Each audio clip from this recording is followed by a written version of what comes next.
بسم اللہ الرحمن الرحیم۔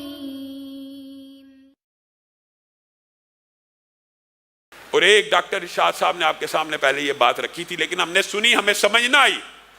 استغفار بنیادی طور پہ ایک صابن کا، ایک دھلائی کا، ایک صرف کا کام کرتی ہے۔ ہم نے معاشرے میں کیا دیکھا ہے کہ بندہ گناہوں سے آلودہ ہے۔ جب بندہ گناہوں سے آلودہ ہو گیا، گویا اس کا جسم، بدن میل کچیل میں چلا گیا، دل کالا ہو گیا، دل پہ نقطے پڑ گئے، دل بیمار ہو گئے، دل مریض ہو گئے، کفل پڑ گئے، مورے لگ گئی، پتھر ہو گئے، یعنی پورے کا پورا بدن بدبودار ہے، پورے کا پورا بدن مریض ہے، پورے کا پورا بدن گندا ہو چکا ہے۔ اب گندے بدن والے بھی معاشرے میں علماء کے پاس، مولویوں کے پاس آ کے کہتے ہیں فلاں تسبیح بتائیے، کوئی تسبیح بتائیے، کوئی وظیفہ بتائیے۔ ان کو بتایا جاتا ہے سبحان اللہ پڑھا کرو، الحمدللہ، انشاءاللہ اس کے فضائل کے حوالے سے موقع ملا تو کبھی گفتگو کریں گے۔ یہ تسبیحات کیا گناہوں سے لتھڑے ہوئے جسم کو، گناہوں سے آلودہ جسم کو اس طرح فائدہ پہنچا سکتی ہیں جو فائدہ گناہوں سے پاک جسم کو پہنچائیں گی؟ اس کی مثال محدثین نے یوں بیان کی ہے کہ یہ جو استغفار ہے یہ بنیادی طور پہ صابن اور صرف کا کردار ادا کرتا ہے۔ آپ کے کپڑے میل کچیل سے بھر جائیں، گندے غلیظ ہو جائیں، استغفار کرتے رہیں تو اللہ تعالیٰ یہ میل کچیل اس سے دور کر دے گا۔ اب ریکوائرڈ ہے، اب ان کپڑوں کو ریکوائرڈ ہے کہ یہ کپڑے میل کچیل سے پاک ہو گئے ہیں تو ان کے اوپر خوشبو بھی لگے، ان کے اوپر پرفیوم بھی چھڑکی جائے۔ وہ پرفیوم، تسبیحات، تحلیلات، اللہ اکبر تکبیرات اور لا حول ولا قوت الا باللہ اور درود پاک وہ ہیں۔ اگر ایک بندہ کوشش کرے کہ میں صرف تسبیحات سے ہی اپنا کام چلا لوں تو اس طرح کام نہیں چل سکتا۔ عارضی طور پہ گندے کپڑے کے اوپر آپ جتنی مرضی پرفیوم چھڑک دیں تو وہ کتنی دیر بعد غائب ہو جائے گی، چند لمحوں کے بعد اس کا وہ اثر نہیں رہے گا۔ تو ابتدا اس سے کرنی چاہیے کہ میں نے کثرت کے ساتھ استغفر اللہ الذی لا الہ الا هو الحی القیوم واتوب الیہ یہ پڑھنا ہے۔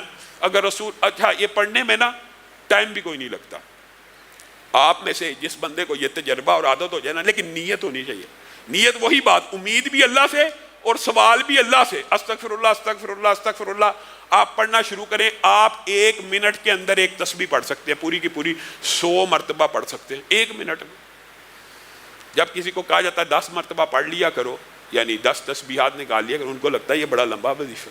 لیکن اگر آپ یہ کر کے دیکھیں گے، آزمائیں گے، تو پھر آپ کی زندگی کے اندر حالات بھی بدلنا شروع ہو جائیں گے۔ اور عبداللہ ابن عباس کی حدیث اور قرآن کی اس آیت کے مطابق اللہ تعالیٰ پہلی بات آپ کو گناہوں سے پاک کرے گا، پھر آپ کو مال دے گا، پھر آپ کو اولاد دے گا، پھر آپ کو رہائش گاہیں دے گا جن میں بڑے بڑے باغات ہوں گے، پھر ان باغات کو بھی اللہ خود ڈیکوریٹ کر کے دے گا۔ یعنی آپ کے پاس ایسے وسائل، اسباب پیدا ہو جائیں گے کہ آپ ڈیکوریٹ کر سکیں، یا آپ کی کھیتیاں ہوں گی، آپ کے باغات ہوں گے جن پہ وافر پھل آئے گا۔ یعنی ہر طرف سے رزق کی بارش کہاں سے آئے گی؟ اس استغفار سے آئے گی۔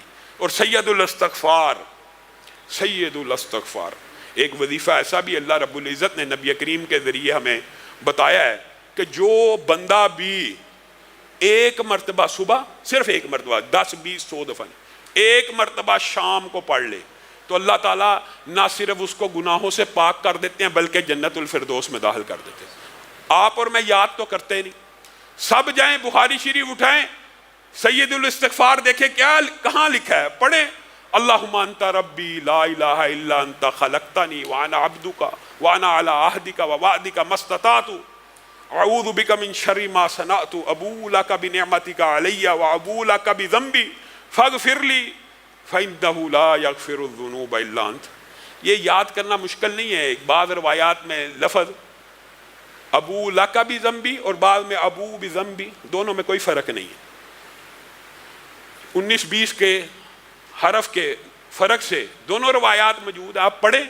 یہ سید الاستغفار ہے، آپ اس کو صبح 1 دفعہ پڑھیں، 1 دفعہ شام پڑھیں۔ اپنی زندگی کا معمول بنائیں کہ ہم نے استغفر اللہ کی جو تسبیح ہے، نیت کے ساتھ، ارادے کے ساتھ، گناہ نہ کرنے کے عزم کے ساتھ، ہمیشہ کے لیے چھوڑنے کی نیت کے ساتھ اس گناہ کے اوپر نادم ہو کے کرنا ہے، تو اللہ رب العزت یہ سارے کے ساری 6 کی 6 برکات آپ کے اوپر نازل کر دے گا۔ لیکن اگر آپ کی نیت میں گناہ چھوڑنا نہیں ہے، اس کے اوپر یہ ارادہ ہے کہ رمضان گزر جائے گا پھر وہ گناہ شروع کر دوں گا، یہ اللہ تعالیٰ کو مطلوب اور مقصود نہیں۔ ارادہ یہ ہو اللہ تعالیٰ قبر تک وہ گناہ نہیں کروں گا۔ اور میں آپ کو یہ بات بتلاؤں، یہ لوگ سمجھتے ہیں کہ یہ جو توبہ استغفار ہے یہ صرف گناہ گاروں کو کرنی چاہیے۔ آپ کے سامنے رسول اللہ صلی اللہ علیہ وسلم کر رہے ہیں، اور یہ صرف رسول اللہ صلی اللہ علیہ وسلم ہی کی سنت نہیں ہے، یہ بھی آپ کو بتلا دوں۔ یہ سابقہ جتنے انبیاء آئے ہیں ان کی بھی سنت ہے، اور ان کا ذکر بھی قرآن پاک میں موجود ہے۔ حضرت آدم نے توبہ کی ہے، قرآن پاک میں الفاظ موجود ہیں نا، ربنا ظلمنا انفسنا، خود کا۔ حضرت نوح نے بیٹے کے لیے دعا کی نا، بعد میں کہا نا اللہ تعالیٰ مجھے معاف کر دے، میں نے اس چیز کا سوال کیا جو میرے پاس علم نہیں تھا۔ حضرت موسیٰ سے جب بندہ مر گیا تھا دعا کی تھی نا، توبہ کی۔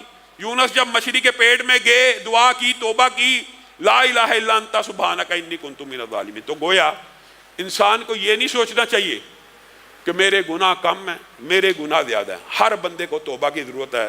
اللہ رب العزت کی بارگاہ میں آگے ہم بھی توبہ کرتے ہیں، اے اللہ ہم سب کے گناہوں کو معاف فرما، اے اللہ ظاہری گناہوں کو معاف فرما، اے اللہ باطنی گناہوں کو معاف فرما، اے اللہ ہر چھوٹی خطا کو معاف فرما، اے اللہ ہر بڑی خطا کو معاف فرما، اے اللہ آنکھوں کی خیانتوں کو معاف فرما، اے اللہ زبان کی لرزشوں کو معاف فرما، اے اللہ سر سے پاؤں تک ہر گناہ کو معاف فرما، اے اللہ جتنے گناہ کیے ہیں سب کو معاف فرما، یا اللہ پیدائش سے لے کے آج تک جتنے گناہ ہیں نافرمانیوں کے وہ بھی معاف فرما، یا اللہ جن کی حق تلفی کی ہے وہ بھی معاف فرما، یا اللہ جن کے حق دینے والے ہیں ان کے حق دینے کی توفیق عنایت فرما، یا اللہ جنہوں نے ہمارے حق دینے ہیں ان کو بھی ادا کرنے کی توفیق عنایت فرما، یا اللہ ہم سب کے گناہوں کو معاف فرما، یا اللہ ایک ایک پائی اتارنے کی توفیق نصیب فرما، یا اللہ جو مشکلات کا بائی شکار ہیں ہر روز کہتے ہیں دعا کریں، یا اللہ ان کی مشکلات کو دور فرما، یا اللہ ان کی مشکلات کو دور فرما، یا اللہ جن کے پیسے پھنسے میں ان کے پیسوں کو،